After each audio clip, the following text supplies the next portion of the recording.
Kami mengucap syukur Tuhan untuk segala kasih dan kebaikan Tuhan yang Tuhan memberikan dalam kehidupan kami. Kami tidak dapat membalas semuanya dengan apa yang kami miliki saat ini. Yang kami bisa berikan hanyalah dengan mempersembahkan seluruh hidup kami untuk kemuliaan Tuhan, meninggikan dan memujikan Tuhan dari dalam hati kami yang paling dalam. Itu sebabnya Tuhan, pada saat siang hari ini kami datang ke dalam rumah-Mu yang kudus, memberikan hidup kami untuk kami persembahkan kepada Tuhan. Sebentar Tuhan kami akan mendengarkan kebenaran firman-Mu. Biarlah kiranya Tuhan memberkati setiap kami yang hadir, biar firman yang kami dengar menjadi peringatan akan kami, memuaskan kami, menguatkan kami, mengubahkan hidup kami, dan kami diperbaharui dan dipulihkan oleh kebenaran firman Tuhan. Terima kasih Tuhan Yesus, kami siap mendengarkan firman Tuhan dalam nama Tuhan Yesus Kristus. Haleluya. Kita bersyukur kepada Tuhan kalau kita masih bisa memasuki di bulan Desember. Kita sudah masuki minggu kedua ya, bulan-bulan Natal gitu kan. Selama 1 bulan ini banyak sekali perayaan-perayaan Natal, dimana kemarin kita baru saja merayakan Natal sekolah minggu, lalu hari Sabtu ada yang Natal WBI, lalu ada Natal DPA, dan hari ini kita juga nanti diundang ke Natal GB Host, dan kita Jumat depan Natal kita, dan minggu depan Natal GB Magic. Wah, perayaan Natal. Jadi bulan ini adalah bulan Natal, merayakan sukacita bahwa Yesus telah lahir di dalam hidup kita. Nah, tetapi saudara, firman Tuhan yang saya ingin bagikan bagi kita hari ini adalah tentang doa. Itu ya. Tentang doa. Doa yang dikabulkan oleh Tuhan. Firman Tuhan kita adalah doa yang dikabulkan oleh Tuhan. Mungkin kita sudah sering berdoa. Kita sudah lama berdoa. Tetapi sampai saat ini kita belum mendapatkan jawaban, atau kita belum menerima, atau belum ada tanda-tanda dari doa kita itu. Mungkin kita sudah merasa kecewa sama Tuhan. Tuhan, saya sudah sering berdoa, setiap hari saya berdoa, tapi di mana jawabanmu? Tuhan, saya sudah berseru di dalam nama-Mu, saya sudah melayani Tuhan, saya sudah ikut Tuhan, tetapi mana jawaban doa? Hari ini kita akan belajar bersama-sama bagaimana firman Tuhan mengajarkan supaya kita memiliki doa, dan doa itu dikabulkan dan didengar oleh Tuhan. Amin. Mari kita buka kitab kita di dalam kitab Lukas pasal yang pertama, ayatnya yang kelima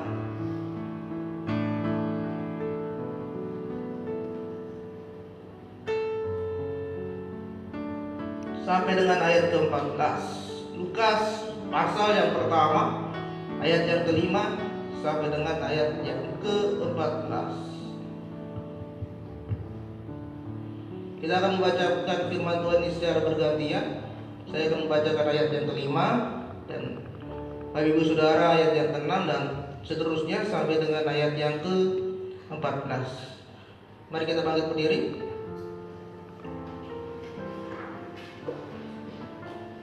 Kita baca firman Tuhan ini secara bergantian. Pada zaman Herodes, Raja Yudea, adalah seorang imam yang bernama Zakaria dari rombongan Abia. Istrinya juga berasal dari keturunan Harun, namanya Elisabet.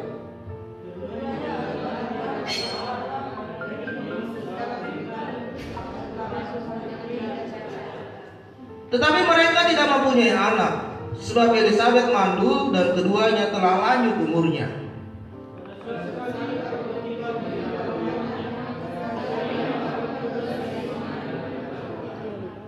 Sebab ketika diundi, sebagaimana lazimnya, untuk menentukan imam yang bertugas, dialah yang ditunjuk untuk masuk ke dalam bait suci dan membakar ukupan di situ.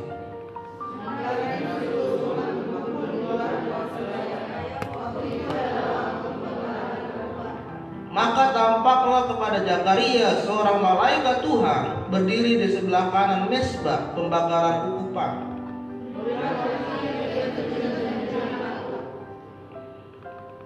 Tetapi malaikat itu berkata kepadanya, "Jangan takut, hai Zakaria, sebab doamu telah dikabulkan, dan Elisabet istrimu akan melahirkan seorang anak laki-laki bagimu, dan haruslah engkau menamai dia Yohanes."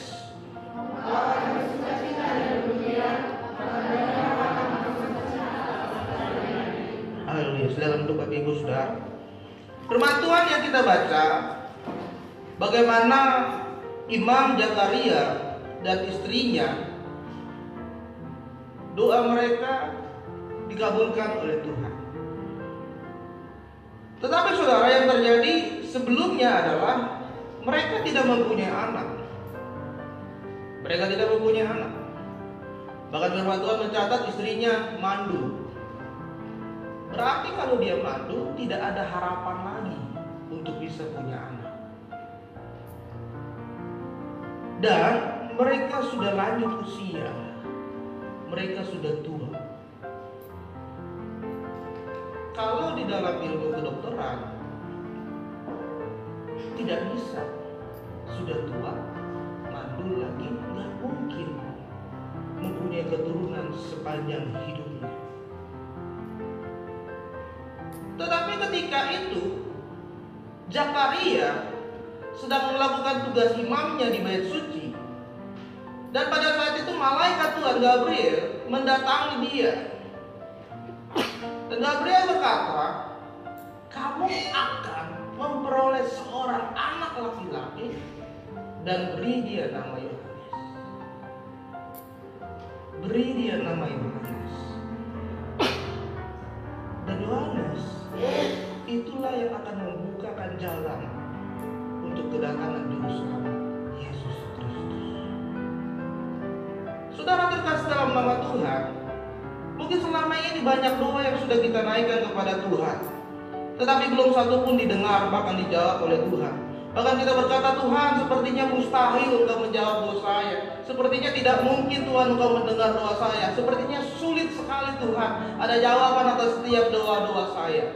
Tetapi hari ini kita mau belajar. Di hari Natal ini, di bulan Natal ini, kita akan melihat akan ada jawaban dari setiap doa-doa kita. Amin. Amin. Di malam tahun baru yang lalu, kami sekeluarga berdoa untuk Ibu Trivena. Pada saat malam tahun baru, kami berdoa. Tapi sebelumnya istri saya sudah pernah bermimpi kalau dia akan mempunyai seorang anak. Di dalam mimpinya dia melihat kalau Ibu Trivena ini menggendong seorang anak. Dia cerita ke saya. Lalu saya katakan itu kepada keluarga. Lalu di malam tahun baru kami mendoakan dia bersama dengan suaminya. Ada tindakan iman, tetapi kan tidak langsung didengar. Waktu Tuhan itu berproses. Dan kita dengar kemarin beberapa minggu yang lalu Tuhan menjawab doa mereka. Doa yang dikabulkan oleh Tuhan. Hari ini kita mau belajar, saudara, hal apa yang harus kita lakukan agar setiap doa kita dikabulkan oleh Tuhan. Kita lihat di dalam ayat yang ke-6. Di situ dituliskan bahwa keduanya adalah benar di hadapan Allah dan hidup menurut segala perintah dan ketetapan Tuhan dengan tidak bercacat. Hal yang pertama yang harus kita lakukan agar doa kita didengar, dijawab oleh Tuhan adalah kita harus hidup di dalam kesalehan. Karena Roma pasal 12 ayat yang ke-11 berkata, Yohanes 9 ayat yang ke-31 berkata bahwa Allah tidak mendengarkan orang-orang berdosa, melainkan orang-orang yang saleh dan yang melakukan kehendak-Nya. Firman Tuhan mencatat bahwa Zakaria dan Elisabet tetap hidup di dalam kesalehannya di dalam Tuhan. Dia hidup benar di hadapan Tuhan. Dia hidup menurut segala perintah Tuhan dan ketetapan Tuhan dengan tidak bercacat. Meskipun saat itu Tuhan tidak mendengar doa mereka, meskipun saat itu mereka terus berdoa tapi tidak ada jawaban, tetapi firman Tuhan mencatat mereka tetap hidup saleh hidup benar, hidup sesuai dengan perintah Tuhan. Mereka hidup saleh di hadapan Tuhan. Meskipun mereka tidak punya anak, tidak membuat mereka menjadi kecewa di dalam Tuhan. Sekalipun hidup kita saat ini tidak sempurna, sekalipun hidup kita masih berkekurangan, tetapi jangan membuat hidup kita untuk melakukan hal berdosa di hadapan Tuhan. Tetapi belajar untuk terus hidup saleh, hidup benar, tidak bercacat, tidak bercela di hadapan Tuhan. Amin. Ada salah satu kutipan yang saya baca tadi pagi tentang Natal yang mengatakan bahwa Natal itu bukan sekedar selebrasi, tetapi Natal itu adalah refleksi dan evaluasi. Winston Churchill, misionaris dari gereja. Di bulan Natal ini, saudara, kita bukan hanya merayakan, tetapi mari kita merefleksikan diri kita. Kita renungkan dari bulan Januari sampai bulan Desember, apa kita sudah hidup benar di hadapan Tuhan? Apakah kita sudah hidup saleh bagi Tuhan? Apakah hidupmu tidak bercacat di hadapan Tuhan? Karena Yohanes tadi mengatakan Allah tidak mendengarkan orang berdosa, tetapi orang yang saleh dan melakukan kehendak. Jadi agar doa kita didengar oleh Tuhan, belajar dan mulailah dari sekarang hidup saleh benar di hadapan Tuhan. Amin. Yang kedua, saudara, bagaimana agar doa kita dikabulkan oleh Tuhan? Ayat ke-8 sampai dengan ayat yang ke-9 mengatakan, pada suatu kali waktu tiba giliran rombongan Zakaria melakukan tugas keimaman di hadapan Tuhan, dan ketika diundi sebagaimana lazimnya untuk menentukan tugas imam yang bertugas, dialah yang ditunjuk untuk masuk ke dalam bait suci dan membakar ukupan di situ. Yang kedua, saudara, yang harus kita lakukan agar doa kita dikabulkan oleh Tuhan, yang kedua adalah setia dengan pelayanan yang Tuhan telah percayakan kepada kita. Zakaria adalah seorang imam yang bertugas membakar ukupan. Ukupan itu adalah doa-doa yang ditulis oleh orang Yahudi, dan imam itu akan mendoakan setelah itu dibakar. Yang bertugas membakar ukupan di dalam bait suci. Dan saudara, pada saat itu banyak sekali imam, dan karena banyaknya imam, mereka tidak bisa melayani secara bersama-sama. Itu sebabnya firman Tuhan menuliskan pada saat itu mereka harus diundi. Itu ya. Jadi diundi nih. Wah, Zakaria, oh ya, tugasnya minggu depan gitu ya. Boleh juga tuh di GBIWDC pelayanan diundi kan. Wah, Ibu Marlisa minggu depan. Iya, Ibu Marlisa minggu depan. Bisa 1 bulan itu Ibu Marlisa, karena diundi kan. Kita nggak tahu jadwal kita. Jadi saat itu begitu sistem pelayanannya di Yerusalem, saudara. Jadi diundi. Ada yang mendapatkan undian hanya setahun sekali melayani sebagai imam di bait suci. Bahkan ada juga yang seumur hidup cuma sekali menjadi imam. Bahkan ada juga yang tidak pernah melayani karena dia tidak pernah mendapatkan undian itu. Tapi dia seorang imam. Dan pada saat itu Zakaria mendapatkan undian dan dia bertugas untuk melayani di bait suci. Nah, apa yang dilakukan oleh Zakaria? Zakaria tetap melakukan tugasnya sebagai seorang imam. Meskipun saat itu dia seorang imam, dia mendoakan orang lain. Orang lain dijawab doanya, tapi dia tidak dijawab. Dia doakan orang lain. Dia doakan persoalan orang lain. Dia doakan masalah umat. Dia doakan setiap kerinduan permohonan umat. Tetapi doanya tidak dijawab Tuhan saat itu. Apa yang dilakukan oleh Zakaria? Dia tetap setia dengan pelayanan yang Tuhan telah percayakan kepada dia. Mau doanya dijawab tidak dijawab, yang penting saya melayani Tuhan. Mau saya sehat, mau saya sakit, yang penting saya melayani Tuhan.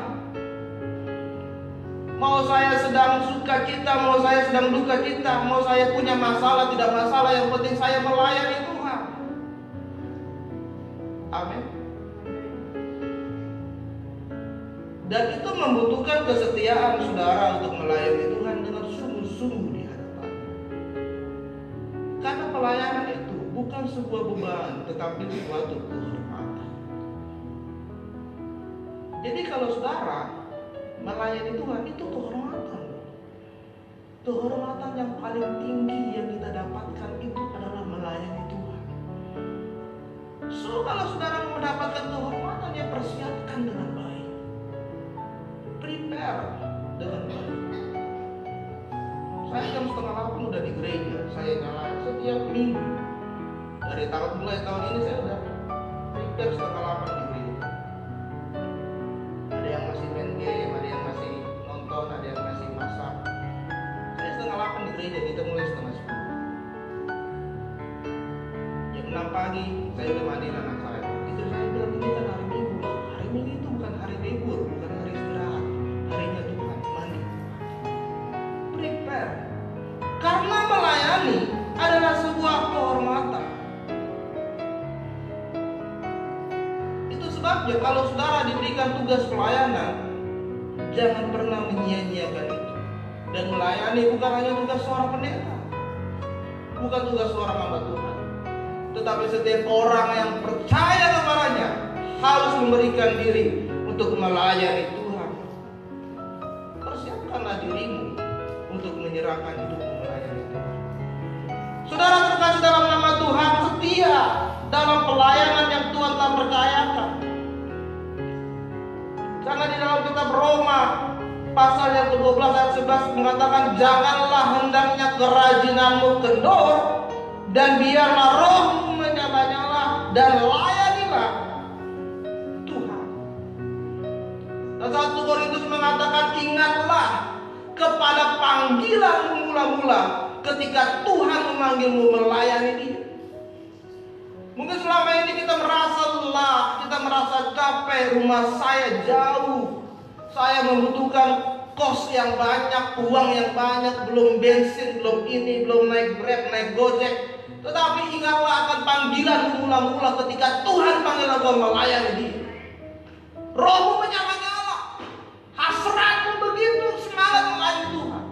Itulah yang saudara bawa setiap saat ketika melayani Dia. Amin. Sehingga pelayanan yang Tuhan percayakan tidak sia-sia. Sehingga saudara melayani Tuhan dan hidup saudara tetap kudus. Dibutuhkan sebuah komitmen dan sebuah kesetiaan di hadapan Tuhan. Karena Roma mengatakan, biarlah rohmu menyala-nyala dan layanilah Tuhan.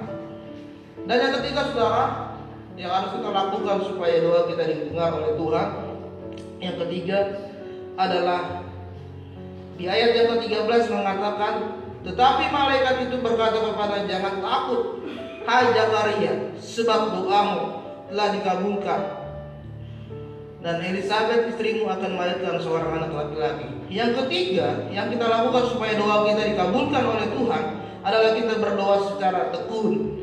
Zakaria bertugas di bait suci dan dia membakar kukupan, dan ketika dia membakar kukupan, maka dia juga berdoa untuk dirinya, untuk keluarganya, untuk setiap permohonannya. Dan ketika itu saudara, malaikat Tuhan berkata, aku telah menjawab, mendengar setiap doamu, dan doamu dikabulkan. Berarti selama ini Zakaria mengalami ketekunan di dalam doa. Dia bertekun sekali dalam setiap pergumulan yang dihadapi di dalam hidupnya. Dan itu dilakukan secara terus-menerus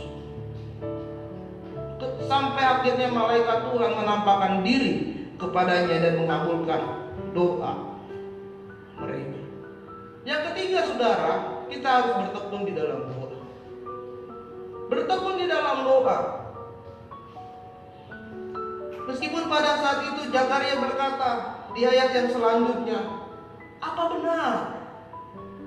Saudara baca nanti, apa benar saya akan punya anak? Bagaimana caranya? Saya sudah tua, istri saya sudah mandul. Bagaimana caranya? Kadang-kadang kita begitu ya, mempertanyakan Tuhan. Tuhan, bagaimana caranya Tuhan? Tuhan tolong saya. Apa benar sih Tuhan bisa tolong saya? Kita sepertinya meragukan kuasa Tuhan. Ya. Kita berdoa, kita memohon, tapi kita sendiri kok sepertinya meragukan. Ini juga dialami oleh Zakaria. Apa benar Tuhan? Padahal malaikat Tuhan sudah bilang kamu akan punya anak. Tetapi dia berkata, apa benar Tuhan? Bagaimana caranya? Lalu malaikat Gabriel berkata, ya karena kamu gak percaya, ya sudah, kamu gak bisa ngomong dulu, bisu dulu bro, sampai nanti kamu akan melihat jawabannya. Jadi dia bisu, keluar dari bait suci. Imam Zakaria gak bisa berbicara karena dia meragukan kuasa Tuhan. Nah saudara, bertekunlah di dalam doa. Bertekunlah di dalam doa. Karena Efesus 6 ayat 18, dan berjaga-jagalah di dalam doamu dengan permohonan yang tak putus-putusnya untuk segala sesuatu.